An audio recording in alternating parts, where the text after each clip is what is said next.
नमस्कार दोस्तों, स्वागत है आप सभी का। दोस्तों, वंदे मेट्रो गाड़ियों का इंतजार पूरे देश में किया जा रहा है। कहा जा रहा है कि यह दैनिक यात्रियों की ज़रूरत पूरा करने के उद्देश्य से बनाई जा रही है। वातानुकूलित श्रेणी की इन गाड़ियों के चलने से काफ़ी फ़ायदा जो डेली अप डाउनर्स और डेली आवागमन करने वाले हमारे स्टूडेंट और कर्मचारी वर्ग के लोग हैं उन्हें होने वाला है। प्रारंभिक तौर पर साफ नहीं हुआ है कि किन रूटों पर इनको चलाए जाने के लिए सबसे पहले ट्रेनें अलॉट होंगी, लेकिन विभिन्न कयास मीडिया सोशल मीडिया में लगाए जा रहे हैं कि उनके क्षेत्रों के लिए ट्रेनें आवंटित हो रही हैं और जल्दी ही वे दौड़ती हुई नज़र आएगी। ताज़ा मामला जो नज़र आया है सामने, विभिन्न अखबारों की बाइट्स इस बारे में आ रही है कि हमारे भोपाल रेल मंडल के 3 रूटों पर इन ट्रेनों को चलाने के लिए मंजूरी मिल गई है और जल्दी ही इनको दौड़ते हुए हम सभी देखने वाले हैं। ऐसी खबरें सोशल मीडिया में चल रही है और जनता में यह खबरें देखकर खुशी का माहौल हो चुका है। पहले देखते हैं हम कि ये क्या न्यूज़ आ रही है और इनका क्या रिलेट निकलकर सामने आता है। जो रूट इसमें बताया जा रहा है उसमें भोपाल से बैतूल, सागर और शाजापुर के लिए वंदे भारत मेट्रो ट्रेन चलाने की बात कही जा रही है। 200 किलोमीटर तक के रेलवे स्टेशनों को इसमें कवर करने का उल्लेख है। साथ ही स्पीड 120 किलोमीटर प्रति घंटा इसमें बताया जा रहा है। वहीं किराए की बात करें तो स्लीपर से बराबर या स्लीपर से 15% अधिक किराया होने की संभावना जताई जा रही है। तो बहुत अच्छी बात है। हम इन खबरों का खंडन नहीं कर रहे हैं, लेकिन इन खबरों के बारे में जो सच्चाई है वह भी जनता को पता चलना चाहिए। अखबारों का और मीडिया का दायित्व बनता है कि कोई भी खबर छापने से पहले उसके बारे में पूरे तथ्य इकट्ठे करें। खैर, उनको इस बारे में जानकारी नहीं है। हमारा दायित्व बनता है कि आपको इसके जो फैक्ट हैं वह क्लियर करके बताएं। सबसे पहले आप सभी जानते हैं जिन रूटों के बारे में चर्चा की जा रही है उसमें से हमारा जो रूट का उल्लेख किया गया भोपाल से शाजापुर वाला, यह रूट अभी केवल 110 किलोमीटर प्रति घंटे की रफ्तार की ट्रेनों के लिए फिट है और यहाँ पर वंदे भारत गाड़ी भी अधिकतम इसी रफ्तार पर गुजरती है विभिन्न स्टेशनों पर बिना रुके हुए। और वंदे मेट्रो गाड़ी जो है 120-130 किलोमीटर की रफ्तार पर चलाई जानी है और इसका उल्लेख भी इस खबर में किया गया है। वहीं जो 2 अन्य रूट है उसमें से हमारा भोपाल से बैतूल इटारसी वाला रूट जरूर 130 फीट रूट है और इस पर इन ट्रेनों का संचालन इसी गति से किया जा रहा है और उम्मीद जताई जा रही है। काफ़ी मांग वाला रूट भी है भोपाल से बैतूल वाला। इस पे अप डाउनर के हिसाब से यह गाड़ियाँ चलाई जा सकती हैं और यदि चलती हैं तो निश्चित तौर पर इनको अच्छा प्रतिसाद मिलेगा।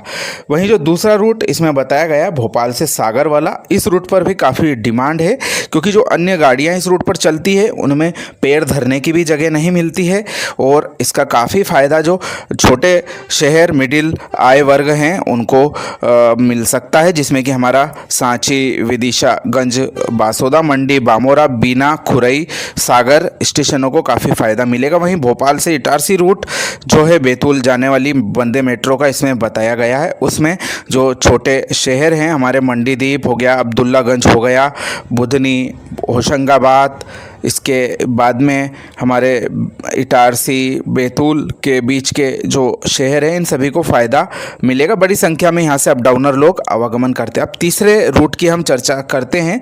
भोपाल से शाजापुर का जो रूट सुझाया गया है वह शुजालपुर, सीहोर, मक्सी होकर सुझाया गया है। इसमें यह रूट जो है वह 60-70% पश्चिम रेलवे का रूट है और यहाँ की गति जैसा कि हमने बताया 110 किलोमीटर प्रति घंटा है। निश्चित तौर पर यह भी एक काम का रूट साबित हो सकता है, परंतु शाजापुर स्टेशन की हम बात करें तो यहाँ पर केवल कुछ ही गाड़ियों का स्टॉपेज है। साथ ही यहाँ पर जो जनता है अधिक उपयोग ट्रेनों का नहीं कर पाती क्योंकि गाड़ियाँ यहाँ पर इतनी अधिक मात्रा में नहीं रुकती। उस स्थिति में जो सड़क यातायात है उस पर काफ़ी लोड है और यदि वंदे मेट्रो यहाँ से चलाने का विचार बनाया गया तो रेलवे के पास में कुछ आधार तो होगा ही। साथ ही यह जो किस तरह से खबर बनाई गई है यह भी सोचने वाली बात है। दूसरी बात है किराए की। स्लीपर श्रेणियों का न्यूनतम किराया एक्सप्रेस कैटेगरी में 200 किलोमीटर तक का 145 रुपये है और सुपरफास्ट कैटेगरी में 175 रुपये है।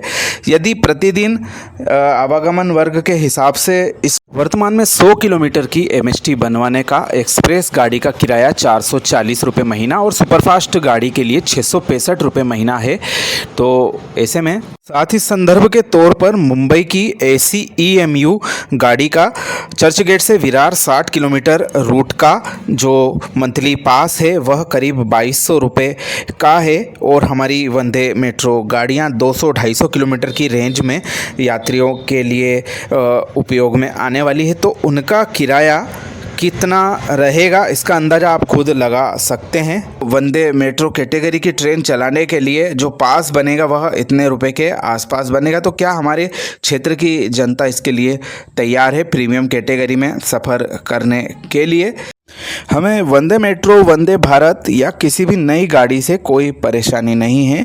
बस समस्या यह है कि हमारा जो मध्यम आय वर्ग है वह इन गाड़ियों से कैसे रिलेट कर पाएगा हम, क्योंकि अभी हाल ही में उदाहरण देख रहे हैं सरकार के रेलवे मंत्रालय के द्वारा एसी क्लासेस को बढ़ावा देने के उद्देश्य से स्लीपर कोचेज़ में और जो जनरल कोचेज़ है उसमें कटौती कर दी गई है, जिससे कि भयावह स्थितियां इन आरक्षित श्रेणियों में देखने को मिल रही है। जनरल में तो शौचालय में सफ़र करने को मजबूर हो रहा है, वहीं ट्रेनों के गेट से लटक कर वे लोग यात्रा कर रहे हैं विभिन्न स्टेशनों पर। यदि गलती से यात्री अंदर की तरफ मौजूद रहता है तो वह उतर नहीं पाता है, चेन पुलिंग की स्थिति होती है और लड़ाई झगड़ों की नौबत आ जाती है। ऐसे में यह जो गाड़ियां बनाई जा रही हैं बहुत अच्छी बात है, जनता को उच्च स्तर का फ़ायदा पहुंचाने के हिसाब से बनाई जा रही है, लेकिन जो भीड़ की स्थितियां निर्मित हो रही है ऐसे में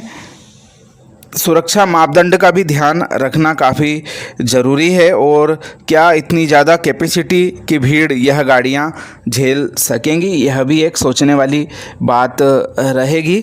और आने वाला समय इन्हीं ट्रेनों का है और अधिक से अधिक संख्या में यदि यह ट्रेनें चलाई जाएंगी तो निश्चित तौर पर इसका फ़ायदा जो उपनगरीय सेक्शन है उनमें तो मिलेगा ही। हम उनमें जो एसी कैटेगरी की ईएमयू चलती देख रहे हैं और काफ़ी अच्छा प्रतिसाद उन्हें मिल रहा है, लेकिन जो दूसरी गाड़ियां हैं जिनमें भयावह स्थिति पैर धरने की नहीं मिलती है, भागा दौड़ी और यात्री लटक कर यात्रा करते हैं और गिरते पड़ते रहते हैं ट्रेनों में चढ़ने के दौरान। मुंबई सब अर्बन में इस तरह के नज़ारे आम हैं। ऐसी स्थितियां हमारे जो छोटे सेक्शन है उनमें नहीं है, परंतु फिर भी रेलवे को सोचने की ज़रूरत है कि जो यह महंगी कैटेगरी की ट्रेनें वे लोग बना रहे हैं उनमें कितना प्रतिशत यात्रियों का मिलता है, यह भविष्य में ट्रेनों के चलने के बाद ही पता चलेगा। तो हम देखते हैं, यह एक तथ्य है जो हमें अप डाउनरों से बात करने पर पता चलता है कि बहुत सारे अप डाउनर जो हैं वह एमएसटी रिन्यू नहीं कराते हैं और उसकी बजाय कभी बाई चांस टीटीई उन्हें मिल जाए तो उस स्थिति में 100-200 रुपये देकर वे उसे खुश कर देते हैं, पर एमएसटी 2-3-4 महीने में एक बार महीने भर की बनवाते हैं। तो यह भी चल रहा है। तो ऐसे में वे लोग वंदे मेट्रो गाड़ियां उनमें कैसे सफ़र कर पाएंगे, क्योंकि उसमें हाईटेक स्टाफ हमें तैनात मिलेगा जैसा कि हम वंदे भारत गाड़ियों में देख रहे हैं। तो यह भी उनके लिए एक असुविधा की बात होगी। तो यह थी वंदे भारत मेट्रो जो चलाई जाने की खबरें आ रही है उनके बारे में थोड़ी सी हमने रिसर्च की है। निश्चित तौर पर इन गाड़ियों के चलने के लिए बड़े बड़े शहर अभी कतार में चल रहे हैं और हमारे छोटे रूट वालों का नंबर कब लगेगा यह सोचने वाली बात होगी। इस बारे में आप भी अपनी राय हमें कमेंट के माध्यम से अवगत कराएं। हमने पूर्व में वंदे मेट्रो इंदौर से विभिन्न शहरों के लिए चलाए जाने के बारे में हमारा एनालिसिस बताया था, आप कृपया उसका भी अनुसरण कर सकते हैं और भी कमेंट में आप हमें अपने रूट के बारे में जानकारी दे सकते हैं। आप सभी का धन्यवाद।